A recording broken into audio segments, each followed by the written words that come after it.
నెల రోజులైనా చిన్నారి జ్ఞానేశ్వరి ఆచూకీ కనిపెట్టలేకపోయారు. సాయికృష్ణ బూడిదను కన్న తల్లికి ఇవ్వలేకపోయారు. అంతెందుకు 23 నెలలైనా ముచ్చుమర్రి బాలిక డెడ్ బాడీని కూడా తీసుకురాలేకపోయారు. ఇప్పుడు సముద్రంలో గల్లంతైన 6 మత్స్యకారుల ప్రాణాలు కాపాడలేకపోయారు. నిజానికి వారి ప్రాణాలు కాపాడలేకపోయారా? వీరి నిర్లక్ష్యంతో వారి ప్రాణాలు పోయాయా? ఎస్, ప్రభుత్వ నిర్లక్ష్యమే 6 ప్రాణాలు తీసింది. ఈ నెల 4 శనివారం మధ్యాహ్నం 3:30 గంటలకు సముద్రంలో బోటు బోల్తా పడింది. అదే రోజు రాత్రి 8:30 గంటల సమయంలో రెవెన్యూ శాఖకు సమాచారం అందింది. అదే రోజు రాత్రి 11:30 గంటల సమయంలో మెరైన్ అధికారులకు సమాచారం చేరింది. మరుసటి రోజు అంటే ఆదివారం ఉదయం 8 గంటల తరువాత తీరిగ్గా రెస్క్యూ మొదలైంది. అంటే ఈ ప్రమాదానికి రెస్క్యూ ప్రారంభానికి మధ్య దాదాపు 18 గంటల జాప్యం జరిగింది. ఇదే 6 మత్స్యకారుల ప్రాణాలు తీసింది.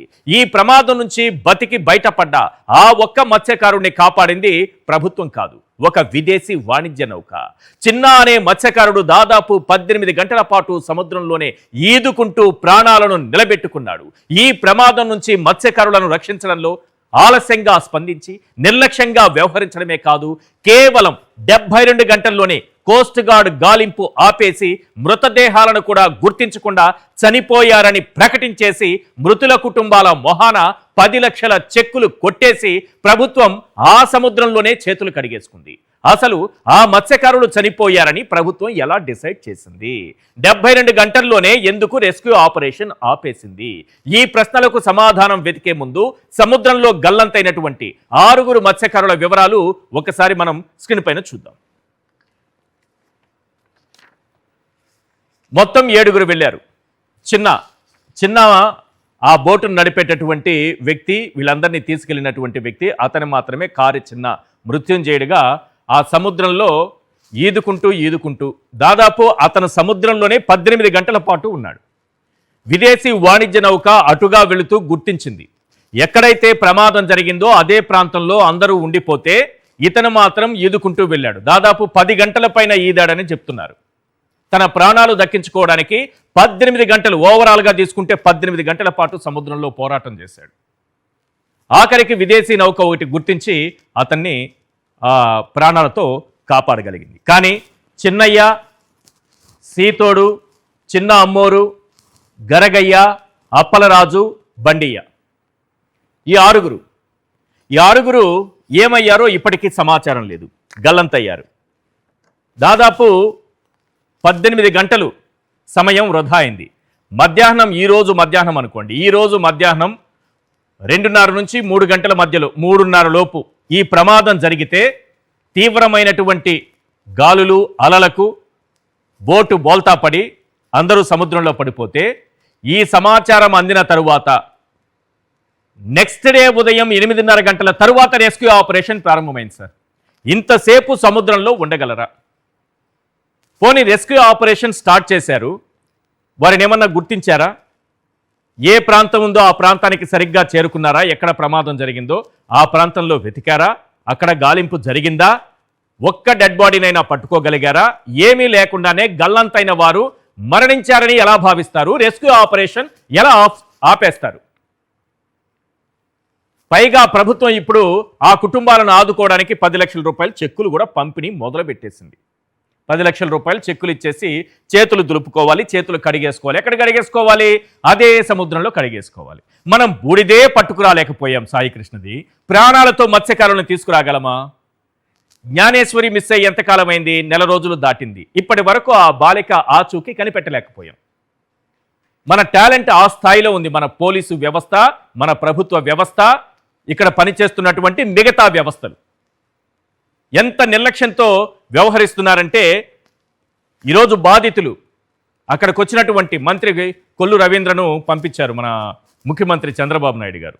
అసలు కొల్లు రవీంద్రను చూడగానే వాళ్ళు చాలా ఆనందంతో తబ్బిబ్బైపోయారని, తమను ఆదుకోవడానికి ప్రభుత్వమే రంగంలోకి దిగేసిందని రేపు ఎల్లో మీడియాలో రాసుకోవచ్చు. కానీ వాస్తవం ఏంటో ఒకసారి స్క్రీన్ పైన చూడండి సార్. ఆ మత్స్యకారుల కుటుంబాలు, అలాగే ఆ మత్స్యకారులు ఏ రకంగా తమ ఆవేదన వ్యక్తం చేస్తున్నారో, కొల్లు రవీంద్రను ఏ రకంగా నిలదీశారో మంత్రి గారిని ఒకసారి చూడండి.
వాళ్ళు డ్యూటీ ఉన్నాయి కదా వారు ఏంటి వాళ్ళ దగ్గర పదాలు ఉన్నాయి, అందుకే వాళ్ళు పక్క దోసేస్తారు వాళ్ళు.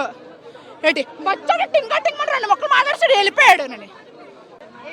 ప్రభుత్వం మరీ ఇంత నిర్లక్ష్యంగా ఉంది మత్స్యకారుల పట్ల. ఇంత నిర్లక్ష్యం అనేది కరెక్ట్ కాదు. ఎందుకంటే 6 మత్స్యకారులు సముద్రంలో చనిపోయారంటే ఒక సీఎం హోదాలో ఉండి చంద్రబాబు నాయుడు రాలేదు, ఉప ముఖ్యమంత్రి రాలేదు, నారా లోకేష్ రాలేదు. అదే ప్రతిపక్షంలో ఉండేటప్పుడు ఎక్కడ సమస్య ఉంది అంటే పవన్ కళ్యాణ్ వెళ్ళి అక్కడ సమస్య దగ్గర ఉండేవాడు. ఇప్పుడు ఏంటి పవన్ కళ్యాణ్ ఎక్కడికి వెళ్ళిపోయాడు? ఇప్పుడు ఎంత 6 చనిపోయినా సరే, 6 కుటుంబాలు రోడ్డుని పడినా సరే ఒక సీఎం రాలేదు, ఒక ఉప ముఖ్యమంత్రి రాలేదు, నారా లోకేష్ రాలేదు, మత్స్యకార మినిస్టర్ రాలేదు. అంటే మత్స్యకారుల పట్ల ప్రభుత్వానికి ఎందుకంత చిన్నచూపు, ఎందుకంత చులకన మాకు అర్థం అవట్లేదు.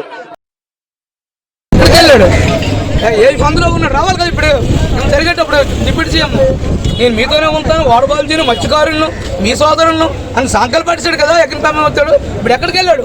6 లెక్కప్పుడు ఏం పీక్తున్నాడు? ఎక్కడ ఉన్నాడు? రావాలి కదా. ఇప్పుడు తిరుమలలో రమ్మని సముద్రంలోకి ఎంత ఆడుకోవాలో చూపిస్తాం. మత్స్యకారు పవరేట్ అండి. ఇక్కడ బట్టలు వేసుకుని రావడం కాదు, నేను బోర్డు తీస్తాను రమ్మని ఏం కాదు. ఎవడే మత్స్యకారు తెలుస్తుంది, మా 50 ఎలా ఉంటుంది. ఇక్కడికి వెళ్ళాడు. రేపు ఎల్లో మీడియాలో ఏం రాస్తారంటే సకాలంలో స్పందించిన రాష్ట్ర ప్రభుత్వం, ముఖ్యమంత్రి కన్నీరు, చంద్రబాబు నాయుడు గారు హృదయ విదారకంగా విలపించారు, పవన్ కళ్యాణ్ గారు వెంటనే అధికారులను ఆదేశించారు, లోకేష్ గారు అయితే వెంటనే కోస్ట్ గార్డ్ని అందరినీ అప్రమత్తం చేసి వాళ్ళని ప్రాణాలతో తీసుకురావాలని చెప్పారు అని రాస్తారు. అసలు బాధను మాత్రం ఎవరూ చూపించరు. ఇది ఎవరూ చూపించరు, మీకు ఎవరూ వినిపించరు. అసలు సముద్రం అంత నిర్లక్ష్యం ఉంది ఈ ప్రభుత్వంలో. మామూలు నిర్లక్ష్యం కాదు సార్, సముద్రం అంత నిర్లక్ష్యం. అసలు ఈ ప్రమాదం జరిగిన తరువాత ప్రభుత్వం వ్యవహరించినటువంటి తీరు, అసలు ప్రమాదానికి కారణాలేంటి అన్నది ఒక్కసారి స్క్రీన్ పైన చూద్దాం. ఎస్, ప్రమాదం జరిగిన వెంటనే రెస్క్యూ ఆపరేషన్ ప్రారంభించడంలో 18 గంటలు ఆలస్యం. 1-2 గంటలు కాదు, సమాచారం అందిన తరువాత ప్రమాదం జరిగి సమాచారం అంది, ఆ సమాచారం అందిన తరువాత కూడా నెక్స్ట్ డే దాదాపు 12 గంటలు టైం వేస్ట్ చేశారు. ఈ సాయంత్రం 8 గంటలకో 6 గంటలకో అందితే నెక్స్ట్ డే ఉదయం 8:30 రెస్క్యూ ఆపరేషన్ స్టార్ట్ చేశారు. గాలింపులో marine police, coast security, fisheries శాఖల మధ్య సమన్వయ లోపం. ఒకరికి సమాచారం అందితే మొత్తం అన్ని వ్యవస్థలు ఒక్కతాటిపైకి వచ్చి అందరూ కలిసి పనిచేస్తేనే ఆ ప్రమాదంలో గల్లంతైన వాళ్ళని తీసుకురాగలరు. కానీ ఇక్కడ శాఖల మధ్య సమన్వయం అనేది చాలా క్లియర్గా కనిపిస్తోంది. సముద్రంలో వేటకు వెళ్లే మత్స్యకార బోట్లకు జీపీఎస్ ట్రాకింగ్ వ్యవస్థ తప్పనిసరి చేయలేదు. అత్యవసర పరిస్థితుల్లో automatic emergency alarm alert system అందుబాటులో లేదు.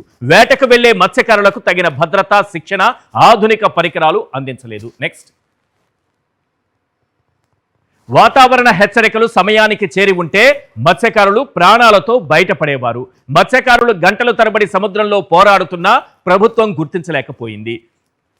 సముద్రంలో బోటు మునిగిన ప్రాంతాన్ని గుర్తించడంలో ప్రభుత్వం ఆలస్యం చేసింది. 72 గంటల్లోనే గాలింపు ఆపేసి 6 మత్స్యకారులు చనిపోయారని ప్రకటించేసింది. ప్రాణాలతో బయటపడ్డ ఆ ఒక్క మత్స్యకారుని కూడా ఎవరు రక్షించారో తెలుసా? విదేశీ వాణిజ్య నౌక రక్షించింది. రైట్, ఈ సముద్రం అంతా నిర్లక్ష్యం పైన చర్చిద్దాం.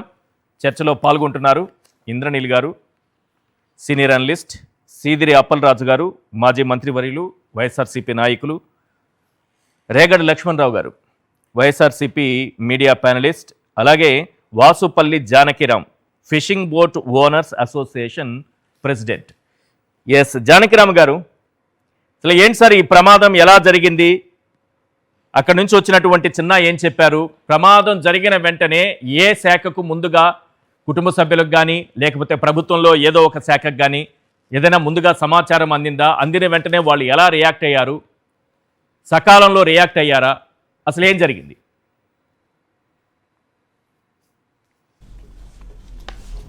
సార్, ప్రమాదం జరిగిన సంఘటన అయితే అది ఊహించిన ప్రమాదం అండి. ఎందుకంటే చిన్న వాళ్ళ వైఫ్ మసేనమ్మకి 2:30 ప్రాంతంలో ఫోన్ చేశారండి. 2:30 ప్రాంతంలో ఫోన్ చేసి 3 గంటలకల్లా విశాఖపట్నం ఫిషింగ్ హార్బర్కి వచ్చేస్తున్నామని చెప్పారంటే ఆల్రెడీ వేట కూడా ముగిసిపోయింది. ఈలోగా వాతావరణం కూడా సముద్రంలో అల్లకల్లోలంగా ఉండటంతో వీళ్ళని తొందరగా హార్బర్కి వెళ్ళిపోదామనే ప్రయత్నంలో వాళ్ళు ఉన్నారు. ఉంటుండగానే ఈ ఘటన మాట్లాడిన తర్వాత జరిగి ఉండొచ్చు. బట్ ఏంటంటే వాళ్ళకి తెలియదు. ఎందుకంటే మా మత్స్యకారులు, నేను కూడా ఒక బోటు యజమాని కాబట్టి నాకు తెలుసు. ఇక్కడ ఏంటంటే ఫ్యామిలీస్తో మాట్లాడుకోవాలనుకునేటప్పుడు సముద్ర తీరానికి దగ్గరగా ఎక్కడైతే సిగ్నల్స్ ఉంటాయో అక్కడికి బోట్ వస్తుంది. బోట్ వచ్చిన తర్వాత ఫ్యామిలీ మెంబర్స్తో అందరితో కూడా ఈ మత్స్యకారులు అందరూ మాట్లాడుకున్న తర్వాత మళ్ళీ వేట చేయడానికి సముద్రం లోపలికి వెళ్ళడం అనేది జరుగుతూ ఉంటుంది ఇటువంటి పరిస్థితులు. సో మసేనమ్మతో మాట్లాడిన తర్వాత చిన్న మళ్ళీ లోపలికి వెళ్ళిపోయాడేమో అని చెప్పి ఆయన భార్య అనుకుంది.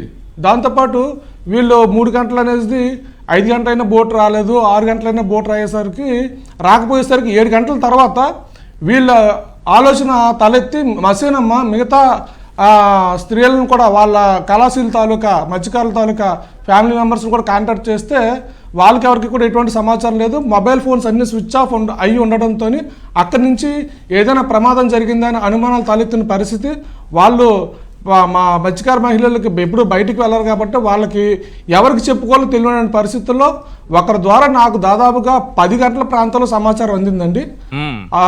అప్పుడు నేను చెన్నై నుంచి విజయవాడ మీదుగా వైజాగ్ వచ్చాను, దగ్గరలో ఉంటుంది. కానీ నాకు సమాచారం వచ్చిందంటే నేను ఇమ్మీడియట్గా అప్పుడు విపరీతమైన వర్షం పడతా ఉంది, ఆ గాలి వానతో వర్షం వస్తుంటే నేను స్వయంగా ఇంటికి వెళ్ళి వాళ్ళ దగ్గర ముందు మసేనమ్మ చిన్న వైఫ్ని కలిసిన తర్వాత మిగతా 6 మత్స్యకారుల తాలూకా కుటుంబాలు అందరూ కూడా అక్కడికి విశాఖపట్నం జాలార్పేట జబ్బర్తోట అనే ప్రాంతంలో వీళ్ళందరూ ఒకే దగ్గర ఉండడంతో అందరూ కూడా ఒక్కరికొకరుగా నా దగ్గరికి రావటం, ఆ వర్షంలో కూడా అందరితో నేను మాట్లాడిన తర్వాత ఏదైనా జరిగి ఉండొచ్చేమో అని చెప్పి అప్పటికి కూడా డౌట్ ఎక్స్ప్రెషన్స్తో ఏదైనా డౌట్ ఉండొచ్చు అని చెప్పి నేను వీళ్ళందరితోని అమ్మ మీరు మనం ఏదో ఒకటి ముందుగా ప్రభుత్వానికి అధికారులకు తెలియజేద్దాము, సేఫ్టీ ప్రికాషన్స్ తీసుకోవడానికి ఆధార్ కార్డులు ఫొటోస్ ఏమైనా ఉంటే కనుక అన్నీ తీసుకుని వచ్చి నాకు ఇచ్చేయంటే వాళ్ళు వాళ్ళు తీసుకురావడానికి ముందరే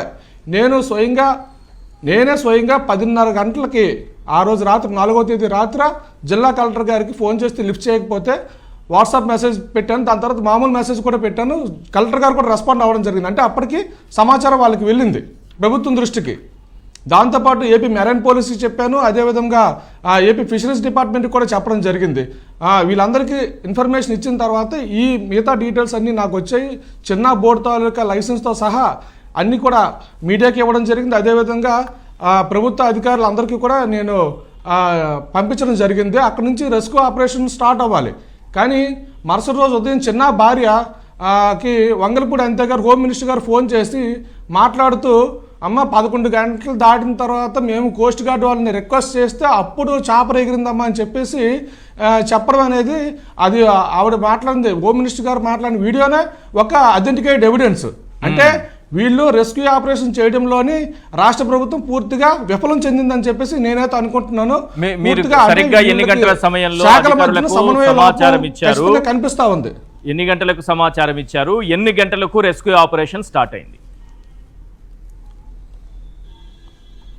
రాత్రి 10:30కి ఖచ్చితంగా 10:30 గంటలకి నేను సమాచారం ఇవ్వడం జరిగిందండి. 4వ తేదీ రాత్రి 10 గంటలకి. మరుసటి రోజు 5వ తేదీన 11 గంటల తర్వాత రెస్క్యూ ఆపరేషన్ స్టార్ట్ అయింది. ఎందుకంటే చాపర్ ఎగరటానికి ఏమో విండ్ పవర్ ఎక్కువగా ఉందమ్మా, దానివల్ల అవ్వట్లేదని చెప్పి ఆ హోమ్ మినిస్టర్ గారు చెప్పారు. అంటే దాదాపుగా 12 గంటల స్టార్ట్ అవ్వలేదు. చూడండి ఇక్కడ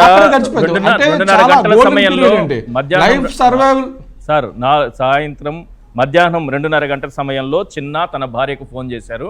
మరో హాఫ్ అన్ అవర్లోనో 1 అవర్ లోపే మేము వచ్చేస్తున్నామని చెప్పారు. అంటే ప్రమాదం మధ్యాహ్నం 3 గంటలకో 3:30కో జరిగింది. అధికారులకు సమాచారం 10:30కు చేరింది, రాత్రి 10:30కి. వాళ్ళు మరుసటి రోజు ఉదయం 11 గంటలకు రెస్క్యూ ఆపరేషన్ స్టార్ట్ చేశారు. ఇంతసేపు ప్రమాదం జరిగిన తరువాత దాదాపు 20 గంటలు కావస్తోంది. సముద్రంలో ఎలా ఉంటారు మత్స్యకారులు? ఆ చిన్న దానికి క్లియర్ ఎవిడెన్సెస్ అన్నీ తను ఆల్రెడీ బ్రతికే ఉన్నాడు కాబట్టి తను షిప్లో అతను చైనీస్ షిప్ నుంచి కూడా ఒక వీడియో రిలీజ్ చేశాడండి. అతను ఎవరితో మాట్లాడలేదు కాబట్టి అది ఐడెంటిటీ తీసుకున్నా కూడా వాళ్ళు ఎంత కష్టంతో వాళ్ళు ఈదారో, ఎంత ప్రాణాలు అరచేతులను పెట్టుకొని ఏదో ఒక విధంగా బ్రతకాలనే వాళ్ళలో ఆశ ఏదైతే ఉందో వాళ్ళు తెల్లవారులు కూడా ఉదయం 8-9 గంటల వరకు కూడా ఈత కొట్టేలాగా చేసింది. అయితే ఒకరైతే చెన్నయ్య చంటి అని పిలుస్తాను నేనైతే. ఆ చంటి అయితే బోటు బాల్తా పడిపోయిన తర్వాత బోట్లోని చేపలు లోడింగ్ చేయడానికని బోటు కిందకు వెళ్ళడంతో తను బోట్లోనే ఉండిపోయాడు. బట్ మిగతా ఆరుగురు కూడా ప్రాణాలు కాపాడుకోవడం కోసం విశ్వ ప్రయత్నాలు చేయడం జరిగింది. రాత్రి అంతా 9 గంటల వరకు తిరగబడిపోయిన బోటు పైన ఉన్నారు. దాని తర్వాత మేము ఈ బోట్లకి ఉపయోగించే వలకి ఒక ఫ్లోట్స్ అనేవి ఉంటాయి. అవి ఫైబర్తో చేసిన మెటీరియల్ కాబట్టి కొంతవరకు అది తేలుతూ ఉంటాయి. సో దాన్ని పట్టుకొని ఒక 4 ఆ ఫ్లోట్స్ దొరికితే ఆ 4 ఫ్లోట్స్ పట్టుకొని ఈ 6 కూడా ఆ ప్రాణాలను కాపాడుకోవడానికి తెల్లవారులు కూడా ప్రయత్నాలు చేశారు. అయితే తీరం వైపు ఈదుకొని రావాలంటే విండ్ అంతా కూడా సముద్రం లోపలికి లాగడంతో ఏటికి ఎదురుదేనో అని అంటారు కదా, ప్రమాదకరమైంది. సో వీళ్ళు దరి వైపు వచ్చే పరిస్థితి లేదు, దరి కనిపిస్తున్నా కూడా వచ్చే పరిస్థితి లేదు. సో ఒక అరగంట ఈతో చచ్చిపోతారు. కాబట్టి వీళ్ళు ఎదురుగా ఉన్నటువంటి నౌక ఏదైతే ఉందో ఆ కమర్షియల్ షిప్ వైపు ఈదుకుంటూ వెళ్తే వాళ్ళైనా కాపాడతారని చెప్పి ఈదుకుంటూ అటువైపు వెళ్ళడం జరిగింది. సో దాదాపుగా వైల్డ్ లైఫ్ సేవింగ్ అనేది ఉదయం 8 గంటల వరకు 9 గంటల వరకు ఈదుతూనే ఉన్నారు. దాంట్లోని చిన్నతో పాటు దాదాపుగా 5 ఈదుతూనే ఉన్నా. అంటే ఒక గోల్డెన్ పీరియడ్ ఉంది. అంటే రెస్క్యూ ఆపరేషన్ స్టార్ట్ చేస్తే నైట్ కనిపించకపోయినా తెల్లవారుజామున 5 గంటల నుంచి అయినా సరే వీళ్ళు రెస్క్యూ ఆపరేషన్ చేస్తే ఆ 6-7 గంటలు 8 గంటల మధ్యలోనే ఖచ్చితంగా ఆ మిగతా 5 ప్రాణాలు కూడా ఖచ్చితంగా వాళ్ళ ప్రాణాలు కాపాడుకునేవారండి. ఇండియన్ కోస్ట్ గార్డో నేవీయో రెస్క్యూ ఆపరేషన్ కానీ మొదలు పెడితే జరిగి ఉండేది. కానీ ప్రభుత్వం 100% ఈ విషయంలో ఫెయిల్ అయిపోయింది. ప్రభుత్వం వైఫల్యం వల్ల మా వాళ్ళందరూ చనిపోయారు. ఇప్పుడు చిన్న ఎలా ప్రాణాలతో బయటపడ్డాడండి? ఏం చెప్తున్నాడు చిన్న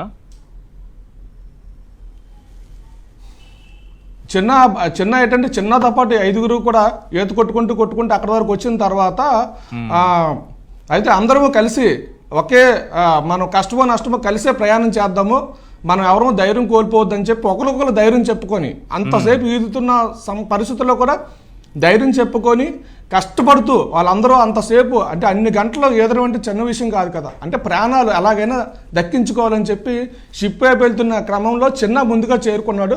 వాళ్ళు కూడా వచ్చేస్తారని చెప్పి చిన్న ఆ ధైర్యంతోనే ముందుకెళ్ళిపోయి తనకి యాంకర్ రోప్ దొరికితే దాన్ని పట్టుకుంటే అది విండ్ ఫోర్స్కి కొట్టేస్తే అది వదిలేసిన తర్వాత ఇంక తనకు కూడా ఏం చేయలేని పరిస్థితి. తను కూడా 2 నిమిషాలు ఉంటే చిన్న కూడా చనిపోతాడు. అందుకని చెప్పి నేను చచ్చిపోయిన బాబోయ్ అని చెప్పి గట్టిగా అరుస్తూ తనకు ఒంటి మీద ఉన్నటువంటి బనియన్ని తీసి ఊపుతూ చివరగా లైఫ్ సేవింగ్ కోసం ఊపుతుంటే అక్కడున్నటువంటి చైనీస్ పర్సన్స్ సీఫారర్స్ చూసి వాళ్ళు ఒక బోయని చిన్నకి అందించడం జరిగింది. ఆ లైఫ్ బోయ పట్టుకొని దాని తర్వాత వాళ్ళు ఒకటి ట్రాలీ లాంటిది దించి దాన్ని పట్టుకొని ఏ విధంగా అయితే పైకి రావాలంటే వాళ్ళు చెప్తే తను పట్టుకున్నాడు. అప్పటికే చిన్నకి ఓపిక అయితే లేదు. వాళ్ళు పైకి లాగిన తర్వాత నీళ్ళు తాగిన తర్వాత చిన్న స్పృహ కోల్పోయాడు పూర్తిగా. ఇది పరిస్థితి. అంటే మిగతా వాళ్ళని కూడా రెస్క్యూ అవుతారని చెప్పి చిన్న అనుకున్నాడు. అంటే కళ్ళ ముందర వాళ్ళు కూడా కొంతసేపు వచ్చిన తర్వాత వాళ్ళు కూడా కనిపించట్లేదంటే స్లోగా వస్తారని చిన్న అనుకున్నాడు. ఎందుకంటే అంత ఫ్లోటింగ్లోని మనిషి పక్కన ఈతున్నా కూడా కనిపించిన సందర్భాలు కూడా ఉంటాయి. సో అటువంటి పరిస్థితులు అంటే 5 కలిసే షిప్ వాడు కాపాడుతారని చెప్పి అటు ప్రయాణం చేశారు. కానీ దురదృష్టమైన సంఘటన ఏంటంటే 5 కనిపించలేదు, చిన్న మాత్రమే వాళ్ళు కాపాడగలిగారు. అది కూడా ఒక చైనీస్ కంపెనీకి చెందినటువంటి commercial vessel, not coast guard ship or navy ship. Right. Yes Appalaraju గారు, ప్రభుత్వం వారి ప్రాణాలు కాపాడలేకపోయిందా, లేకపోతే ప్రభుత్వ నిర్లక్ష్యంతోనే ప్రాణాలు పోయాయా అంటే ఏమంటారు? ఈశ్వర్ గారు శుభ సాయంత్రం అండి. అలాగే ప్యానెల్లో కూర్చున్నటువంటి పెద్దలు, సాక్షి వ్యూయర్స్ అందరికీ కూడా శుభ సాయంత్రం. ఏదైతే విశాఖపట్నంలో జరిగినటువంటి సంఘటన ఉందో ఇది దురదృష్టకరమైనటువంటి సందర్భం అయినప్పటికీ ప్రభుత్వాలుగా వాళ్ళ బాధ్యతలు ఏంటన్నటువంటి విషయాలను ఒకసారి ప్రజల ముందుకు తీసుకొని రావడానికి నేను ఈ రోజు ప్యానెల్లోకి రావడం జరిగింది. ఈశ్వర్ గారు, జనరల్ ఈశ్వర్ గారు ఎప్పుడు కూడా జరిగేటటువంటి సందర్భం ఏంటంటే వేటకు వెళ్ళడం, సముద్రంలో ఉండగానే డిప్రెషన్ అనౌన్స్ చేయటం, లేకపోతే సైక్లోన్స్ అనౌన్స్ చేయటం వల్ల వాళ్ళు వేరే బోట్స్ కూడా జనరల్ గా తెలియదు అసలు. ఎలాంటి కమ్యూనికేషన్ వాళ్ళ ఫ్యామిలీ మెంబర్స్ కానీ అధికారులు కానీ ఇచ్చేటటువంటి పరిస్థితులు లేని సందర్భంలో కూడా మనము ట్రేస్ చేసి వాళ్ళని రెస్క్యూ చేసి తీరానికి తీసుకొచ్చినటువంటి సందర్భాలు అనేక సార్లు జరిగినాయి. గతంలో జగన్మోహన్ రెడ్డి గారు ముఖ్యమంత్రిగా ఉన్నప్పుడు, నేను ఫిషరీస్ మినిస్టర్ గా ఉన్నప్పుడు సుమారుగా విశాఖపట్నం తీరం నుండి చెన్నై తీరం నుంచి ఇన్ బిట్వీన్ 200 కిలోమీటర్ల దూరంలో చిక్కుకుపోయినటువంటి బోటును కూడా రెస్క్యూ చేసి తీసుకొచ్చినటువంటి సందర్భం ఉంది. అంటే మిస్ అయిపోయింది, సైక్లోన్ లో మిస్ అయిపోయి ఎటు వెళ్ళిపోయిందో తెలియదు, వాళ్ళకి ఇంకా ఇంజిన్ కూడా పనిచేసే పరిస్థితి లేనప్పుడు ఇన్ బిట్వీన్ 200 కిలోమీటర్ దూరం వరకు కొట్టుకెళ్ళిపోయినటువంటి బోట్ విత్ అందులో ఉన్నటువంటి కళాశీలతో పాటుగా రెస్క్యూ చేసినటువంటి సందర్భం కూడా ఒకటి జరిగింది మాకు. ఇప్పుడు ఏంటంటే తీరానికి చాలా దగ్గరగా ఉంది ఇది. ఇప్పుడు వాళ్ళు వేరే బోట్స్ కూడా మనకు తెలిసిందే, వాళ్ళు ఫోన్ చేసి మేము ఇక్కడ దగ్గరలోనే ఉన్నాం, గంగవరం పోర్ట్కి మేబీ విదిన్ 1 hour లో మేము వైజాగ్ వచ్చేస్తాం, గంగవరం తీరం దగ్గరలో ఉన్నాము అంటే వాళ్ళు మన విసినిటీలోనే ఉండి మనకి దగ్గరలోనే ఉండి వాళ్ళ వేరే బోట్స్ కూడా మనకి తెలిసి కూడా వాళ్ళు రెస్క్యూ చేసుకోలేకపోయామంటే ఇది ఖచ్చితంగా ప్రభుత్వం బాధ్యత వహించాల్సినటువంటి సందర్భంగా నేనైతే అభిప్రాయపడతా ఉన్నాను. ఇది మోస్ట్ ఇంపార్టెంట్ ఈశ్వర్ గారు. సెకండ్ థింగ్ ఏంటంటే ఇలాంటి సందర్భంలో all of A sudden rescue చేయగలిగే అవకాశం ఉందా లేదని చాలా మంది అనుకుంటూ ఉంటారు. ప్రభుత్వం ఏదో నేవీ హెలికాప్టర్లు ఇచ్చింది, లేకపోతే ఇండియన్ కోస్ట్ గార్డ్ షిప్లు ఇచ్చింది, పెద్ద ఎత్తున ఒక 72 గంటలు సూపర్ బీభత్సంగా సినిమా స్టైల్లో రెస్క్యూ ఆపరేషన్ చేపట్టింది కదా, ప్రభుత్వం తన బాధ్యత నిర్వహించింది కదా అని చెప్పి చాలా మంది అంటూ ఉంటారు. నేను ఒక్క విషయం చెప్తున్నాను ఈశ్వర్ గారు, బోట్ అన్నటువంటి దాన్ని ఐడెంటిఫై చేయటం అన్నటువంటిది క్షణాల్లో పని ఇండియన్ కోస్ట్ గార్డ్ కి, క్షణాల్లో అది పని. అంతేనా? క్షణాల్లో పని. ఇండియన్ కోస్ట్ గార్డ్ షిప్ లో నేను ట్రావెల్ చేశాను మా యూనియన్ మినిస్టర్ పురుషోత్తం రూపాల గారితో పాటుగా. Chennai to Nellore, Nellore to Kakinada, Kakinada to Visakhapatnam, Visakhapatnam to Gopalpur ఒక 10 రోజులు సాగర్ పరిక్రమణ కార్యక్రమం పెట్టుకొని మేము ఇండియన్ కోస్ట్ గార్డ్ షిప్ లో మేము ట్రావెల్ చేశాం. మేము అంటే అక్కడ హాల్ట్ ఇస్తూ వాళ్ళకి రాడార్ ఉంటుంది, వాళ్ళకి ఇండియన్ కోస్ట్ గార్డ్ షిప్ లో రాడార్ ఉంటుంది. ఆ రాడార్ లో మనము ఏ పర్టికులర్ ఏరియాలో మనం చూడాలని అనుకుంటున్నామో రాడార్ మనం ఆన్ చేసి చూస్తే ఆ పర్టికులర్ ఏరియాలో ఉన్నటువంటి ఎవ్రీ చిన్న తెప్పతో సహా, చిన్న తెప్ప, చిన్న బోట్ తో సహా మనకు ఐడెంటిఫై అవుతుంది. మనకి ఆల్రెడీ ఇది తీరంకి ఒక 4-5 మైళ్ళ దూరంలో ఉన్నటువంటి బోటు. విశాఖపట్నంలో ఇండియన్ కోస్ట్ గార్డ్ కు సంబంధించినటువంటి వాట్ ఐ మీన్ ఒక విభాగం ఉంది, మెరైన్ పోలీస్ విభాగం ఉంది, ఫిషరీస్ డిపార్ట్మెంట్ ఉంది, Indian navy eastern naval command head quarters ఇక్కడే ఉంది.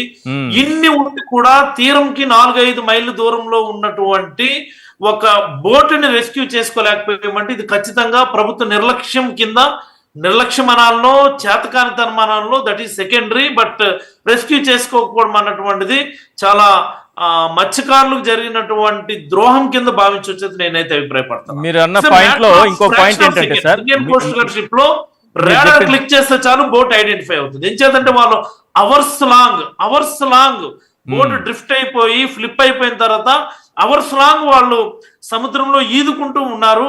అండ్ ఒక చైనీస్ కమర్షియల్ షిప్ అన్నటువంటిది 1 or 2 persons ఐడెంటిఫై చేసింది అన్నటువంటిది కూడా మనకి డాక్యుమెంటెడ్ ఎవిడెంట్ గా ఉంది. కాబట్టి ఇండియన్ కోస్ట్ గార్డ్ షిప్ ని సకాలంలో ఆ పర్టికులర్ ఏరియాకి సకాలంలో పంపించగలిగితే విదిన్ అవర్స్ లో పంపించగలిగితే ఖచ్చితంగా వాళ్ళైతే రెస్క్యూ అయ్యేవారని నేనైతే చాలా బలంగా అభిప్రాయపడతా ఉన్నా. దీనిలో ఖచ్చితంగా నిర్లక్ష్యం అయితే ఉంది. ఏమవుతుందిలే, ఏం పోతుందిలే అన్నటువంటి ఒక నిర్లిప్తమైనటువంటి భావన వల్ల మత్స్యకారులే కదా వేటకెళ్తారు, చనిపోతారు అన్నటువంటి ఒక వాట్ ఐ మీన్ యాటిట్యూడ్ వల్ల జరిగినటువంటి ప్రమాదం అని నేనైతే అభిప్రాయపడతా ఉన్నాను. థర్డ్ థింగ్ ఈశ్వర్ గారు, మీకు చెప్పాలి, ట్రాన్స్పాండర్స్ అని జిపిఎస్ ఇందాక నుంచి మీరు చెప్తున్నారు కదా, జిపిఎస్ ఉంటుంది బోట్స్ అని చెప్పి. గతంలో కమర్షియల్ గా అవైలబుల్ ఉన్నటువంటి జిపిఎస్ డివైసుల్ని ఫిషర్మెన్ వాడుతూ ఉండేవారు. దానిలో ఏంటంటే లొకేషన్ అది ఆ జిపిఎస్ మెషిన్ నుంచి ఎమర్జెన్సీ SOS SMS వెళ్ళగలిగేట్టుగా, SOS కాల్స్ వెళ్ళగలిగేట్టుగా ఉన్నటువంటిది. మెజారిటీ ఆఫ్ సందర్భంలో అవన్నీ కూడా చైనీస్ మేడ్ ఉండి ఏవి కూడా సక్రమంగా పనిచేయనటువంటి పరిస్థితుల్లో నేను మంత్రిగా ఉన్నప్పుడు ఈ జిపిఎస్ మెషిన్లతో అవడం లేదు. ట్రాన్స్పాండర్లు అది కూడా మన ఇండియన్ శాటిలైట్ సిస్టమ్ తో అనుసంధానం కాబడినటువంటి ఆ ట్రాన్స్పాండర్లు ఉంటే తప్ప దీనికి ఒక పర్మనెంట్ సొల్యూషన్ ఉండదని చెప్పి ఆ పురుషోత్తం రూపాల గారు ఉన్నప్పుడు ఎంటైర్ ఫిషరీస్ డిపార్ట్మెంట్ మన స్టేట్ తీసుకొచ్చి ఒక 4 రోజులు ఇక్కడే పెట్టించి, ఇక్కడ ఒక కాన్ఫరెన్స్ పెట్టించి, దానిపైన ఒక చర్చ పెట్టించి గవర్నమెంట్ ఆఫ్ ఇండియాతో ఓకే చేయించాం. ఇనీషియల్ గా PMMSY కింద ఈ ట్రాన్స్పాండర్స్ అన్నటువంటివి 60-40 రేషియోలో ఫిషర్మెన్ కి ఇచ్చే పరిస్థితి నుంచి 90-10 రేషియోకి ఇచ్చాం. ఆ తర్వాత 100% సబ్సిడీ కింద గవర్నమెంట్ ఆఫ్ ఇండియా ఇచ్చింది. ఇది కూడా మన ఇస్రో డెవలప్ చేసినటువంటి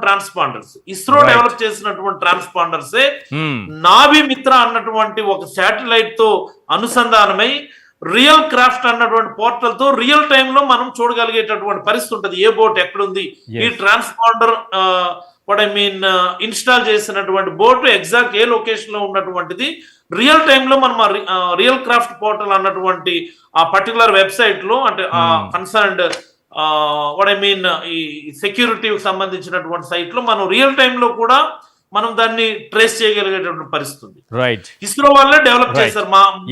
టెక్నాలజీ మన దగ్గర ఉంది.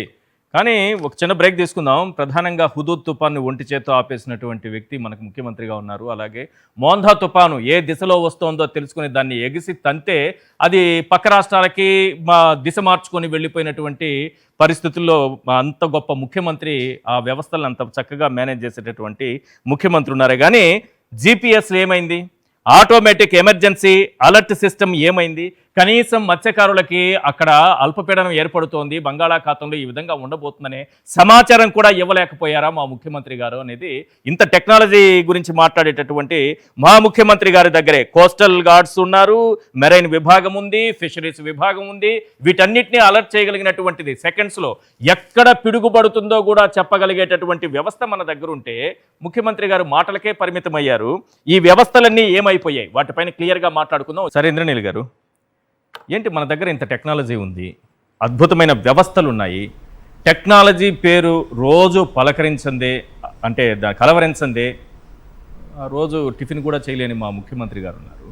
అలాంటి ఈ రాష్ట్రంలో మత్స్యకారులకి కనీసం సముద్రంలో పరిస్థితి ఏంటి, వాతావరణం పరిస్థితి ఏంటి, కనీసం జీపీఎస్ ఉందా వాళ్ళ దగ్గర, అదైనా సమాచారం అందించగలిగిందా, పోనీ అలర్ట్ అయిన సమాచారం ఇచ్చిన వెంటనే మిగతా వ్యవస్థలు ఏమన్నా అలర్ట్ అయ్యాయా, ఏం చేస్తున్నట్టు ఈ వ్యవస్థలని, ప్రభుత్వం ఏం చేస్తున్నట్టు? ఇక్కడ ప్రభుత్వ వైఫల్యము అని చెప్పాలా, అలసత్వం అని చెప్పాలా, ఈ రెండు పక్కన పెడితే తదనంతరం జరుగుతున్న పరిస్థితులను మనం కానీ ఒకసారి అబ్జర్వ్ చేస్తే సో వాళ్ళ వైఫల్యము లేదు, మత్స్యకారుల్లో వచ్చిన వ్యతిరేకతలు ఏ స్థాయిలో ఉండయి, దానికి కూటమి భయపడుతుందా అనేది అయితే చాలా క్లియర్గా కనపడుతుంది. మీరు ఎలా అంటే ఇమ్మీడియట్గా వచ్చి ఎప్పుడు చరిత్రలో లేని విధంగా 10 లక్షల ఎక్స్గ్రేషియా స్పాట్లో ఇచ్చేస్తున్నామన్నారు. First thing. మరి బుడమేరు వాగు పొంగి విజయవాడలో అంతమంది చనిపోయినప్పుడు వాళ్ళకు ప్రకటించింది కూడా అలా స్పాట్లో ఇవ్వచ్చు కదా.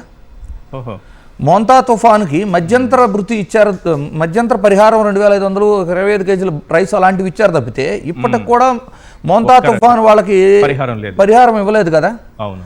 ఆల్ ఆఫ్ సడన్ అంటే నేను ఈ ఇన్సిడెంట్లు ఇవ్వటాన్ని తప్పు పట్టట్లా, ఇవ్వటం అనేది ఒక ప్రొసీజర్ ఉంటుంది. అంటే వాళ్ళకి డెడ్ బాడీ రావటమో, ఎఫ్ఐఆర్ ఫైల్ అవటమో, ప్రొసీజరల్గా వాళ్ళు చనిపోయారు ఇక లేరు అని కన్ఫర్మ్ చేయటమో లీగల్గా రావాలి. దీనికి తోడు వీళ్ళు ఇప్పుడు మత్స్యకారుల్లో రాష్ట్ర వ్యాప్తంగా కూటమి ప్రభుత్వం మీద వచ్చిన వ్యతిరేకతని అడ్రస్ చేసే ప్రొసీజర్లో దీన్ని కూడా ఈ టాపిక్లో కూడా రాజకీయాన్ని తీసుకొచ్చి ఇంకొక 63 పెండింగ్ క్లైమ్స్ వైఎస్ఆర్సీపీ హయాంలో ఇవ్వలేదు, అవి మేము ఇప్పుడు ఇచ్చేస్తున్నాం, ఈరోజు అవి కూడా క్లియర్ చేసామన్నారు. ఇక్కడ కూడా రాజకీయమే. ఈ 63 క్లైముల విలువ మొత్తం కలిపి 3 కోట్లు సార్. ఓకే. అంటే నిజంగా వైఎస్ఆర్సీపీ టైంలో క్లియర్ చేయగలిగి టెక్నికాలిటీస్ అన్నీ క్లియర్ అయి ఉంటే మీరు వచ్చిన 2 సంవత్సరాల సమయంలో ఎందుకు క్లియర్ చేయలే?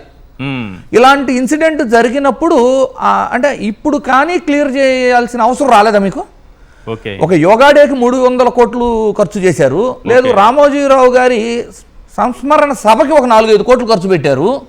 ఇలాంటి ఎన్నో ప్రచార ఆర్భాటాలకి ఖర్చు పెట్టిన మీరు మత్స్యకారులకి ఒకవేళ 63 పెండింగ్ క్లెయిమ్స్ ఉంటే వచ్చి 2 సంవత్సరాలు అవుతున్నా ఎందుకు క్లియర్ చేయాలా? అంటే ఈ రోజే గుర్తొచ్చారా మత్స్యకారులు? అంటే ఇవన్నీ ఏంటి? అసలు మత్స్యకార మినిస్టర్ ఎవరు, అక్కడికి వెళ్ళింది ఎవరు, ఆ జిల్లా ఇన్ఛార్జ్ ఎవరు? ఆ జిల్లా ఇన్ఛార్జ్ మినిస్టర్ కాదు ఈయన, లేదు మత్స్యకార మినిస్టర్ కాదు, కేవలం కుల రాజకీయం. అంటే మత్స్యకారుల దగ్గరికి మత్స్యకారులను తీసుకెళ్లి మాట్లాడిస్తే బెటర్ ఏమో. అంటే అసలు ప్రభుత్వ పనితీరులో మీరు సక్రమంగా పనిచేస్తే ఇలాంటివి అంటే డైవర్షన్ పాలిటిక్స్ ఇలా సర్ది చెప్పాల్సిన అవసరం లేదు కదా. ఒకవేళ తప్పు ఏదైనా జరిగింది, ఆ తప్పు జరిగినా కూడా అన్ని సమయాల్లో కూడా సక్రమంగా ప్రభుత్వం చేయాల్సిన పని చేయాలి. మంత్రి గారిని పంపించారు మత్స్యకారుడే కాబట్టి అదే సామాజిక కోణంలో చూసి అంటే కూల్ డౌన్ అవుతారేమో మత్స్యకారులు అనే ఆయన మత్స్యకార మినిస్టర్ కాదు, ఆ జిల్లా ఇన్ఛార్జ్ మినిస్టర్ కాదు, ఈ రెండు కాదు. కేవలం ఏంటంటే ఆయన కూడా మత్స్యకారు కాబట్టి ఆయన మాట వింటారు వీళ్ళు, ఆయన సర్ది చెప్పగలరు. చాలా అద్భుతంగా ఆలోచిస్తారు చంద్రబాబు నాయుడు గారు. ఏంటి కుల రాజకీయాలు ఇంకెన్ని రోజులు? ఇంకొకటి మీరు నోటీస్ చేయండి, రాష్ట్ర వ్యాప్తంగా మత్స్యకారులు కూటమి ప్రభుత్వం మీద వ్యతిరేకతతో ఉన్నారు. ఓకే, మీరు బల్క్ డ్రగ్ పార్కు ఇష్యూలో కానివ్వండి, రాజీపేట దగ్గర అవ్వచ్చు, నక్కపల్లి దగ్గర అవ్వచ్చు, అంటే కొత్తగా వచ్చే పార్కుల వలన కలుషితాలు సముద్రంలో కలవటం వల్ల మత్స్య సంపద నష్టపోతాము అని వాళ్ళు నిరసనలు తెలియజేస్తున్నా కూడా వాళ్ళని అడ్రస్ చేసేవాళ్ళు లేరు. బాపట్ల చీరాల మధ్య మీకు పర్యాటక రంగం డెవలప్మెంట్ కోసం రిసార్ట్ల కోసం 100 కోట్లు శాంక్షన్ చేస్తే వాళ్ళు ఇచ్చిన ప్రామిస్ ఏంటి? మత్స్యకారులకు నష్టం జరగకుండా చేస్తామన్నారు. ఇప్పుడు దాన్ని అడ్రస్ చేసే పరిస్థితి లేదు. వాళ్ళు అక్కడ నిరసన తెలిపారు కలెక్టరేట్ ఆఫీసులకు వెళ్ళి అక్కడ. వీటన్నిటికంటే ముఖ్యం, రీసెంట్గా నెల్లూరులో మీకు బాగా గుర్తుండాలి, తమిళనాడు మెకనైజ్డ్ బోట్లు ఇక్కడికి వచ్చి మన మత్స్య సంపదను దోచుకుంటుంటే పట్టుకోవాల్సింది ప్రభుత్వం, పట్టుకుందేమో మత్స్యకారులు పట్టుకొని వాటి మోటార్లు కూడా తీసి పక్కన పెట్టినా కూడా అంటే మన రోజు మన రాజకీయ నాయకులు వెళ్తారు, ఆ నెక్స్ట్ డే మిస్ అయిపోతాయి. అంటే నేనేమంటానంటే సార్, రాష్ట్ర వ్యాప్తంగా మత్స్యకారుల్లో తీవ్రమైన అసంతృప్తులు ఉన్నాయి. అండ్ జగన్మోహన్ రెడ్డి గారి హయాంలో డీజిల్ మీద సబ్సిడీ పెంచారు.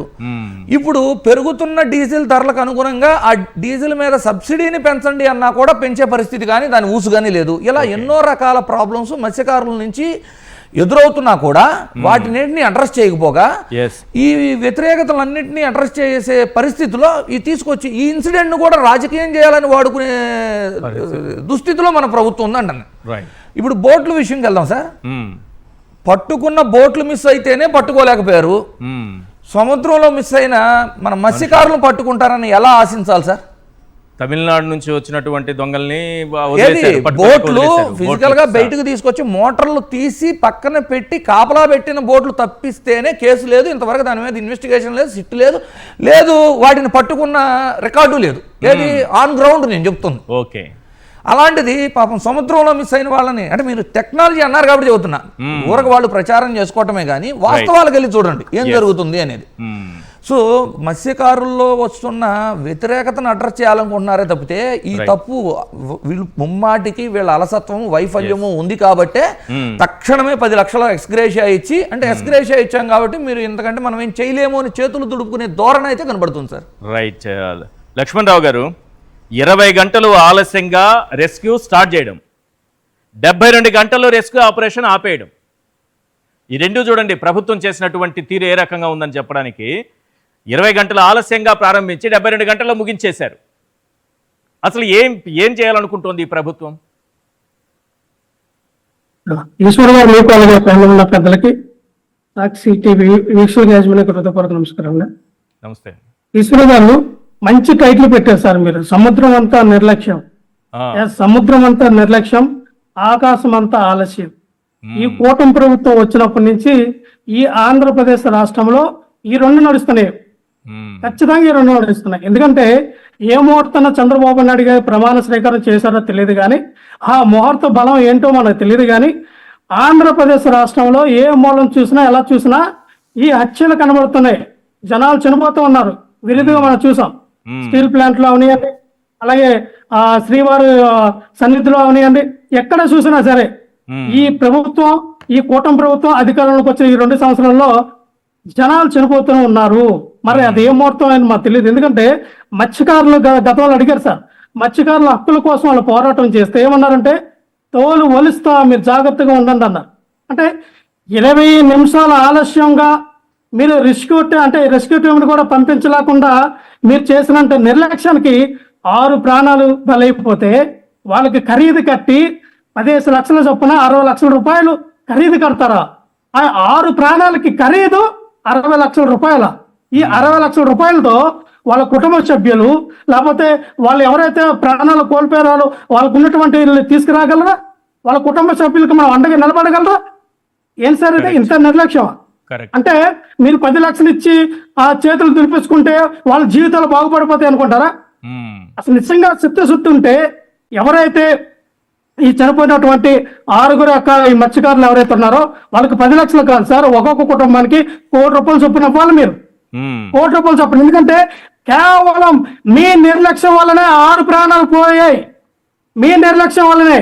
ఏదైతే మైనర్ పోలీసులకి ఏదైతే రాష్ట్ర పోలీసులు ఎవరైతే ఉన్నారో వాళ్ళకి, అలాగే కోస్టల్ గార్డ్ కేంద్ర ప్రభుత్వ ఆధీనంలో ఉన్నటువంటి వాళ్ళకి సమాచారం అందినటువంటి ఈ టైం పీరియడ్ లో 18 గంటల పాటు మీరు నిర్లక్ష్యం వహించారంటే దానికి కారణం మీరు కాదా? మీ నిర్లక్ష్యం కాదా?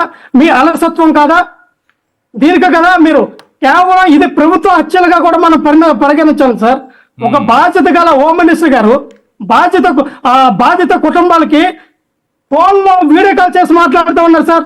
ఫోన్లో వీడియో కాల్ చేసి మీరు వాళ్ళని పరామర్శిస్తారా? వాళ్ళని వాదర్శిస్తారా? ఇదంటే నాకు అర్థం కావట్లా.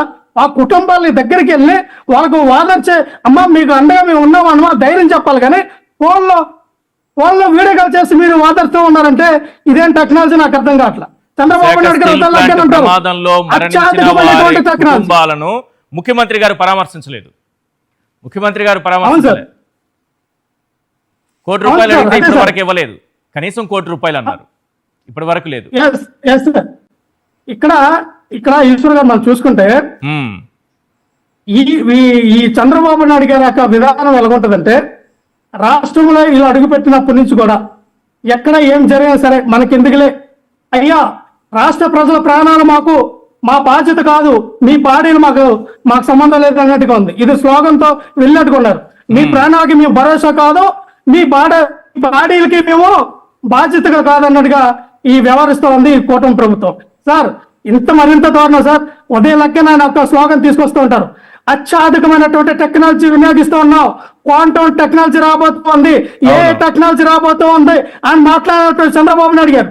మరి ఈ టెక్నాలజీ అంతా ఎక్కడికి వెళ్ళింది సార్? ఆ 6 ప్రాణాలు కాపాడడానికి మీకు కూడా ఉన్నటువంటి ఆ టెక్నాలజీని ఎందుకు వినియోగించలేకపోయారు? ఎందుకు ఆ 6 ప్రాణాలను ఎందుకు కాపాడలేకపోయారు మేము అడుగుతూ ఉన్నాం. ఊరికైనా చెప్పడానికైనా మీ టెక్నాలజీ అదిగో వచ్చేస్తుంది, టెక్నాలజీ ఇదిగో వచ్చేస్తుంది, గూగుల్ టెక్నాలజీ అని మాట్లాడుతూ ఉన్నారు కదా. హైటెక్ ముఖ్యమంత్రి గారు కదా మీరు, టెక్నాలజీ ముఖ్యమంత్రి గారు కదా మీరు. ఏమైంది మీ హైటెక్ అంతా కూడా? ఏమైంది మీ టెక్నాలజీ అంతా కూడా? సార్ ఒకటి సార్, మత్స్యకారులు వాళ్ళు ఎప్పుడు కూడా వాళ్ళకి వేరే పని సాధ కాదు సార్. వాళ్ళ ఖచ్చితంగా అదే జీవనోపాధిగా, వాళ్ళ తరతరాలుగా, వాళ్ళు అదే దీనిగా, వాళ్ళ ఒక కుల వృత్తిగా వాళ్ళు చేస్తూ ఉంటారు. వాళ్ళకు రాష్ట్ర ప్రభుత్వం ఖచ్చితంగా భరోసా ఇవ్వాలి, వాళ్ళకి కావాల్సినటువంటి ఎక్విప్మెంట్స్ ఇవ్వాలి. వాళ్ళకి ఇప్పుడు మనకి ఎలాగంటే సార్, ఎక్కడైనా మీ ప్రాంతంలో ఉరుములు మెరుపులు వస్తాయి, 5 నిమిషాల్లో ఉరుములు మెరుపులు వస్తాయి, 5 నిమిషాల్లో వడగొండలో వాన వస్తుంది, 5 నిమిషాల్లో ఇక్కడ పిడుగులు పడతాయి అని చెప్పి మెసేజ్లు వస్తాయి. సో ఆ టెక్నాలజీ ఉన్నటువంటి దీంట్లో మీరు ఇక్కడ ఏం వాడారు? ఎందుకని వాళ్ళకి సరే అక్కడ వర్షం పడుతుందా, లేకపోతే వాళ్ళు వెళ్ళే ప్రదేశంలో ఏమైనా ఇబ్బందికర వాతావరణం ఉందా, వాళ్ళని ఎందుకు హెచ్చరించలేకపోయారు?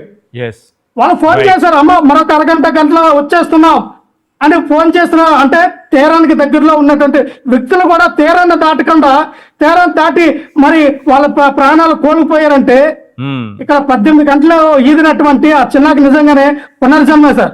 దేవుడు ఈ యొక్క విషయాల్ని బయటికి చెప్పించడానికి చిన్న రూపంలో వచ్చినట్టున్నారు, కానీ సముద్రంలో 18 గంటలు ఈదటం అంటే మామూలు విషయం సార్. సో ఇటువంటి విధానంలో ఖచ్చితంగా రాష్ట్ర ప్రభుత్వం, కూటమి ప్రభుత్వం ఖచ్చితంగా మత్స్యకారు కుటుంబాలకి ఏవైతే వాళ్ళకి ఇచ్చినటువంటి గతంలో జగన్మోహన్ రెడ్డి గారు సబ్సిడీ రూపంలో వాళ్ళకి డీజిల్ పైన ₹9 అలాగైతే పెంచారో, వాళ్ళకి ఫిషింగ్ హార్బర్లు కానీ, ఫిషింగ్ ల్యాండ్ సెంటర్లు కానీ, అలాగే ఈ కట్టినట్టు జట్టి కానీ ఇవన్నీ కూడా జగన్మోహన్ రెడ్డి గారి హయాంలో ఈ పోర్ట్ డెవలప్మెంట్లు కానీ ఇవన్నీ కూడా వైఎస్ఆర్ కాంగ్రెస్ పార్టీ హయాంలో జరిగినాయి. ఇవన్నీ కూడా ఈ రోజున పక్కన పెట్టేశారు. ఎక్కడ కూడా వాటిని అభివృద్ధి చేయకుండా నిర్లక్ష్యం వహించి ఈ రోజున ఆ యొక్క పోర్టులు అవనియండి, ఆ ఫిషింగ్ ల్యాండ్ సెంటర్లు అవనియండి, ఫిషింగ్ హార్బర్లు అవనియండి ప్రైవేటీకరణ చేసే దిశగా ఈ కూటమి ప్రభుత్వం ప్రయాణిస్తుంది. ఇప్పుడు అదొక ఇది చర్యగా మనం చూడాలి. అంటే ఇదేంటి సార్? Right sir, right. రీల్లు మనం చూస్తూ ఉంటాం, రియల్ అని. రీల్ ఎలా ఉంటుందంటే చంద్రబాబు నాయుడు గారు టెక్నాలజీ గురించి మాట్లాడినట్టుగా ఉంటుంది. ఎప్పుడు క్వాంటమ్ గురించి, ఏఐ గురించి, లేకపోతే హైటెక్ సిటీ గురించి, నేనే టెక్నాలజీని కనిపెట్టా, నేనే కంప్యూటర్ కనిపెట్టనేది రియల్లోకి వస్తే ఎలా ఉంటుందంటే చంద్రబాబు నాయుడు గారు చెప్పేదానికి చేసేదానికి వంటింట్లో దూరి పొయ్యి ఎలా వెలిగించాలి, గ్యాస్ ఎలా వెలిగించాలి, వంట ఎలా చేయాలని మహిళకి ఆమె పుట్టినప్పటి నుంచి, ఆమెకు ఊహ తెలిసినప్పటి నుంచి వంట చేస్తూ ఉంటుంది. ఆమెకి ఇంగ్లీష్లో చెప్తారు వంట ఎలా చేయాలని. మనం ఈరోజు గట్టిగా నిలదీస్తే ఈ టెక్నాలజీ ఏమైంది సార్, మత్స్యకారుల్ని రక్షించలేకపోయారు ఎందుకు సార్ అని మనం నిలదీస్తే ఆయన మత్స్యకార కుటుంబాల దగ్గరికి వెళ్ళి ఎలా ఈత కొట్టాలో చెప్తారు. ఎలా ఈత కొట్టాలో చెప్తారు సార్. నాకు తెలిసినంత వరకు అంతే. ఎలా వంట చేయాలో చెప్పినప్పుడు ఎలా ఈత కొట్టాలనేది కూడా నేర్పుతారేమో. రైట్, ఒకసారి మనం ఈ మత్స్యకార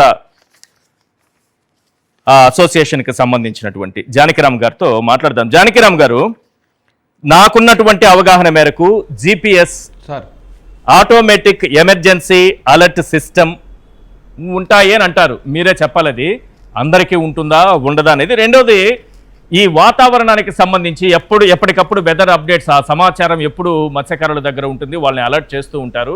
మరి బంగాళాఖాతంలో అల్పపీడనం అనేటటువంటి అంశానికి సంబంధించి ఆ వార్త వాళ్ళకి చేరిందా లేదా, మన టెక్నాలజీ ఏమైందనేదే ప్రశ్న ఇక్కడ. జిపిఎస్, ఎకో సౌండర్స్ ఇప్పుడు ఈ మధ్యకాలంలో అన్నయ్య అప్పలరాజు గారు మాకు మాజీ మంత్రివర్యులు, ఆయన మంత్రిగా ఉండేటప్పుడే ఈ టెక్నాలజీ అంతా కూడా అడాప్ట్ చేసుకోవడం, దానికోసం ఆయన స్వయంగా గుజరాత్కి వెళ్ళి అక్కడ సమిట్లో కూడా పాల్గొని పురుషోత్తం రూపాయల గారితో మాట్లాడటం ఇవన్నీ కూడా జరిగినాయండి. అయితే 100% సపోర్ట్తోనే సిఏఎఫ్టీ ఏదైతే ఇస్రో టెక్నాలజీ డెవలప్ చేసిందో దానిని ఇక్కడ మన విశాఖపట్నంలో ఉంది సిఏఎఫ్టీ ఫిషరీస్ ఇన్స్టిట్యూట్, వాళ్ళు తయారు చేసి ట్రైనింగ్ ఇచ్చి కూడా ఆ డివైస్ ఇచ్చారు. ఆ డివైస్ ఆన్ చేస్తే, ఈ ట్రాన్స్పాండర్ ఆన్ చేస్తే మిగతా డివైస్ పనిచేయట్లేదు, వాటికి పవర్ సరిపోవట్లేదు. బట్ వాళ్ళు చెప్పింది ఏంటంటే అది దానికి 5 volts అయితే సరిపోద్దని చెప్పి వాళ్ళు చెప్తున్నారు. దానివల్ల ఈరోజు విశాఖపట్నంలో కావచ్చు, ఆంధ్రప్రదేశ్లో ఉన్న అన్ని ఫిషింగ్ బోట్లకి ఈ ట్రాన్స్పాండర్స్ ఇచ్చినా కూడా ఏ బోటు ఓనర్ కూడా, బోట్ డ్రైవర్, వేటకు వెళ్ళే వాళ్ళు ఎవరు కూడా దాన్ని 90% ఆన్ చేయట్లేదు. బికాస్ పవర్ ఫ్లక్చువేషన్స్ సముద్రంలో జరిగేటప్పుడు ఆ పవర్ లేకపోతే వాళ్ళు వేట చేయడానికి దేనికి కూడా ఇంకా అవకాశం లేని పరిస్థితి. అటువంటి పరిస్థితుల్లో ఈ ట్రాన్స్పాండర్ ఉపయోగంలో లేకుండా పోతుంది. దానికి ఒక సోలార్తోనో దేనితోనో కనెక్టివిటీ ఇచ్చినట్లయితే, సపరేట్గా డెడికేటెడ్ పవర్ లైన్ ఇచ్చినట్లయితే అది పనిచేసే పరిస్థితి ఉంటుంది. బట్ దాన్ని కూడా పరిష్కరించాలని చెప్పి నేను కమిషనర్ గారిని కలిసి విజయవాడలో చెప్పి వస్తుండగానే ఈ దుర్ఘటనకు సంబంధించిన విషయం తెలిసింది. ఇంకొకటండి, ఇది అంత టెక్నాలజీ అయితే మాత్రం అందరూ వాడుతున్నారు. మీరు అన్నట్టుగా ఈ డిజాస్టర్ సిచ్యువేషన్ ఏదైతే ఉందో దీనికి సంబంధించి అయితే జనరల్గా పెద్దది ఏదైనా తుఫాన్లు వచ్చేటప్పుడు విశాఖపట్నం ఫిషింగ్ హార్బర్లో ఫిషరీస్ డిపార్ట్మెంట్ అనౌన్స్మెంట్ చేయాలి. అటువంటి అనౌన్స్మెంట్ కూడా జరగలేదు. ఈసారి జరగలేదా? ఒక డిప్రెషన్ వచ్చినా, సైక్లోన్ వచ్చినా వెదర్ వార్నింగ్ ఇవ్వాలి. మామూలుగా మన ఫోన్లకు వచ్చి అలర్ట్ తప్ప రాలేదు. సో వీళ్ళు కూడా వాతావరణం బాగోలేదు ఇంకెందుకు అని చెప్పి రిటర్న్ వచ్చేటప్పుడు సంఘటన జరిగింది. వాళ్ళు కూడా ప్రాణభయం ఉంటుంది కాబట్టి మనం ఎందుకు సముద్రంలో ఉండిపోవాలని రిటర్న్ వచ్చేసే పరిస్థితి. ఇప్పుడు ఈ రోజు అన్నింటికి కూడా విట్నెస్ చిన్న ఉండబట్టే ఈ రోజు ప్రభుత్వ వైఫల్యం ఏదంది క్లియర్ గా తన అక్కడ చైనీస్ షిప్ లో ఉండిగా విడుదల చేసిన వీడియో బట్టి మనకు అర్థమైపోయింది. ప్రభుత్వం పూర్తిగా వ్యవస్థని ఏది కూడా వాడకుండా మిస్కమ్యూనికేషన్ వల్ల జరిగిపోయింది నష్టం అంతా కూడా. 6 ప్రాణాలు కోల్పోవడానికి ఈ రాష్ట్ర ప్రభుత్వం ఎందుకంటే నేనే వాళ్ళకందరికీ కూడా ఇన్ఫర్మేషన్ ఇచ్చింది కలెక్టర్ గారి దగ్గర అందరికీ. కాబట్టి నేనైతే మాత్రం రాష్ట్ర ప్రభుత్వం వైఫల్యం అని చెప్తాను. మళ్ళీ కొల్లు రవీంద్ర గారు, మేము అక్కడ ప్రొటెస్ట్ చేసాము, ధర్నా చేసాము. అందరూ మత్స్యకారులు, వేలాది మంది మహిళలు ప్రధానంగా వచ్చి ఆ జాయింట్ డైరెక్టర్ ఫిషరీస్ ఆఫీస్ దగ్గర ధర్నా చేసాము. ధర్నా చేసిన తర్వాత ఈ ప్రభుత్వం ఎంత అహంకారపూరితంగా ప్రవర్తించిందంటే, ఆయన ఎంఎస్ఎంఈ మినిస్టర్ అండి, ఎంఎస్ఎంఈ మినిస్టర్ గారు కొండపల్లి శ్రీనివాస్ గారు అక్కడికి వచ్చి యూనియన్ ఆఫీసులో కూర్చొని మమ్మల్ని కూడా ఆయన కాల్ దగ్గర రప్పించుకున్నారు. బాధితుల దగ్గరికి వెళ్ళి వీళ్ళు పరామర్శించాలి. ఇది ఎక్కడ చూడలేదండి. స్టీల్ ప్లాంట్ లో ప్రమాదం జరిగింది, గతంలో వచ్చారు అంటే మత్స్యకారులు అంటే అంత చిన్న చూపా? మేము వెళ్ళాం వాళ్ళ కాల్ దగ్గరికి. వాళ్ళ కాల్ దగ్గరికి వెళ్ళేటప్పుడు కూడా కొండపల్లి శ్రీనివాస్ గారు చెప్పింది ఏంటంటే, చిన్న కూడా కోస్ట్ గార్డ్ షిప్తో పాటు రెస్క్యూ ఆపరేషన్లో చిన్నకే ఎక్కడ ప్రమాదం జరిగింది తెలుసు కాబట్టి చిన్న కూడా కోస్ట్ గార్డ్ షిప్లో ఉండి రెస్క్యూ ఆపరేషన్లో పాల్గొంటున్నాడు, మీ వాళ్ళు దొరుకుతారని చెప్పేసి ఒక రాష్ట్ర మంత్రి, ఒక మంత్రి స్థానంలో అన్ని అబద్ధాలు చెప్పారండి మా అందరికీ కూడా. అంటే ఇది అంత దుర్మార్గం అండి. దాని తర్వాత నాకు తెలిసిన నేను ఇన్ఫర్మేషన్ కనుక్కుంటే చిన్న అప్పటికి కూడా ఇంకా చైనీస్ షిప్లోనే ఉన్నాడు. ఉన్న తర్వాత వీళ్ళు మొత్తం అంతా కూడా దాస్తున్నారు, అన్ని రహస్యంగా గోప్యంగా ఉంచుతున్నారని చెప్పి మేమందరము కూడా బాధిత మహిళలు అందరూ కలిపి VCTPL Visakha container terminal gate దగ్గర బైఠాయించి ముట్టడి చేస్తే అప్పుడు ఆర్డీఓ వచ్చాడండి. ఆర్డీఓ వచ్చిన తర్వాత మేము అడిగాం, ఎందుకు అబద్ధాలు చెప్తున్నారు, ఎందుకు మోసం చేస్తున్నారు మత్స్యకారుని, చిన్న ఎక్కడ ఉన్నాడు, చిన్న ఎప్పుడు వస్తాడు అని అడిగితే అప్పుడు ఈ ప్రభుత్వం దిగొచ్చి తర్వాత విండ్ పవర్ ఎక్కువగా ఉంది, ఎయిర్ లిఫ్ట్ చేస్తామని చెప్పి అప్పుడు చిన్న తీసుకొచ్చారండి. ఆ రోజు ఓకే. అంటే మేము ప్రశ్నిస్తే కానీ వీళ్ళతో ఏ స్పందన లేదు. అప్పుడు నేను అడిగాను, నిజంగా మీరు సెర్చ్ ఆపరేషన్ చేశారా, రెస్క్యూ ఆపరేషన్ జరుగుతున్నాయా, రెస్క్యూ ఆపరేషన్ జరిగితే మీరు వీడియోస్ రిలీజ్ చేయాలి కదా అనేసి అంటే వీడియోస్ నేషనల్ సెక్యూరిటీ హాస్పిటల్స్ వీడియోలు రిలీజ్ చేయకూడదని చెప్పేసి ఆర్డీఓ గారు చెప్పారు. మరి అలాంటప్పుడు ఒక పని చేయండి అయితే మీరు, మరి హోమ్ మినిస్టర్ గారికి డిజాస్టర్ మేనేజ్మెంట్ కూడా ఆవిడే కదా, ఆవిడని ఇండియన్ కోస్ట్ గార్డ్ వాళ్ళతో మాట్లాడి మినిట్ అప్డేట్ ఏదైతే ఉందో, ఈ చాపర్ ఎన్ని గంటలకి ఫ్లై అయ్యింది, దీనికి సంబంధించి కోస్ట్ గార్డ్ షిప్ ఎప్పుడు రెస్క్యూ ఆపరేషన్లో స్టార్ట్ అయింది, ఇదన్నిటికి మినిట్ మాకు అప్డేట్ ఆ నోట్ ఇవ్వండి, ఆ నోట్ ఇస్తే మేము నమ్ముతామని చెప్పిన తర్వాత ఆ నోట్ మాకు కానిస్తే అది అథెంటికేషన్ అవుతుంది, వాళ్ళు చేసినటువంటి బాధ్యత రాహిత్యం బయటపడుతుందని చెప్పేసి అది అప్పుడు ఎప్పుడు తీస్తుందో తెలియదు కానీ ఒక వీడియోని అప్పటికప్పుడు మేము బైఠాయించి అక్కడ ప్రశ్నించిన అరగంటలో అది రాష్ట్ర ప్రభుత్వం విడుదల చేసిందండి. ఆ బయట అప్పటికప్పుడే రూల్స్ మారిపోతాయా? అంటే ప్రజల్లోంచి తిరుగుబాటు ఎక్కువైపోయింది. నేషనల్ మీడియాలో కూడా ఇది పెద్ద చర్చ అయిపోయింది. 6 మత్స్యకారులు చనిపోతున్నారు అంటే ప్రమాదకర పరిస్థితులు ఉన్న రాష్ట్ర ప్రభుత్వం పట్టించుకోలేదు అనే విషయం ప్రపంచం అంతా తెలిసిపోయింది. ఇది ఫెయిల్యూర్, చంద్రబాబు నాయుడు గారు గవర్నమెంట్ ఫెయిల్యూర్ అని తెలిసిపోయిన తర్వాత వీళ్ళు భయపడి మాకు అందరికీ ఇవన్నీ బయటకు రివీల్ చేశారండి. ఇది పూర్తిగా బాధ్యత రాహిత్యం. దీనిపైన నేను ఆల్రెడీ ఈ రోజే నేషనల్ హ్యూమన్ రైట్స్ కమిషన్ కూడా నేను కంప్లైంట్ చేస్తాను. వీళ్ళు 10 లక్షలు ఇచ్చి చేతులు దులిపేసుకోవడానికి వీలు లేదు. ఖచ్చితంగా ఈ ప్రభుత్వం వల్ల మా మత్స్యకారులు చనిపోయారు. వీళ్ళందరూ కూడా నాకు బాగా తెలిసిన వాళ్ళు, బాగా క్లోజ్ గా ఉండేటువంటి వాళ్ళందరూ చనిపోయిన వాళ్ళు. నేను చాలా బాధపడుతున్నాను అండి మానసికంగా. మా వాళ్ళందరూ కోల్పోయాను నేను. కాబట్టి ఈ ప్రభుత్వం ఒక్కొక్క కుటుంబానికి ₹1 కోటి ఎక్స్గ్రేషియా ఇవ్వాల్సిందే. దీనిపైన నేను ఆల్రెడీ నరేంద్ర మోడీ గారికి, అమిత్ షా గారికి దీనిపైన పూర్తి స్థాయిలో ఇన్వెస్టిగేషన్ చేయాలని చెప్పి రాజ్నాథ్ సింగ్ గారితో సహా అందరికీ కూడా నేను ప్రధానమంత్రి కార్యాలయానికి ఈరోజు ఉదయం కంప్లైంట్ చేశాను. నేషనల్ హ్యూమన్ రైట్స్ కమిషన్ కూడా కంప్లైంట్ చేశాను. ఖచ్చితంగా వీళ్ళని నష్టపరిహారం ఇచ్చే బాధిత కుటుంబాలకు న్యాయం చేసే వరకు కూడా న్యాయం విడిచిపెట్టేది లేదండి. రైట్ అండి. ఓవరాల్గా మనం చూస్తే నిజానికి వారి ప్రాణాలు ప్రభుత్వం కాపాడలేకపోయిందా, ఏదో రెస్క్యూ చేసి అని అనుకోవాల్సి వస్తుంది. కానీ వాస్తవం చూస్తే మాత్రం ప్రభుత్వం నిర్లక్ష్యంతోనే వారి ప్రాణాలు పోయాయనేది అర్థమవుతోంది. థ్యాంక్ యూ సార్, చర్చలో పాల్గొన్నందుకు. వాసుపల్లి జానకిరామ్ గారు, రేగడి లక్ష్మణరావు గారు, సార్ సీదిరి అప్పలరాజు గారు మరోసారి మాట్లాడే అవకాశం టైం మించిపోవడంతో ఇవ్వలేకపోయాను సార్, సారీ అండ్ థ్యాంక్స్. మీరు చర్చలో జాయిన్ అయినందుకు. ఇంద్రనీల్ గారు థ్యాంక్ యూ అండి. ఇది వాటి చర్చా కార్యక్రమం. చూస్తూనే ఉండండి సాక్షి టీవీ.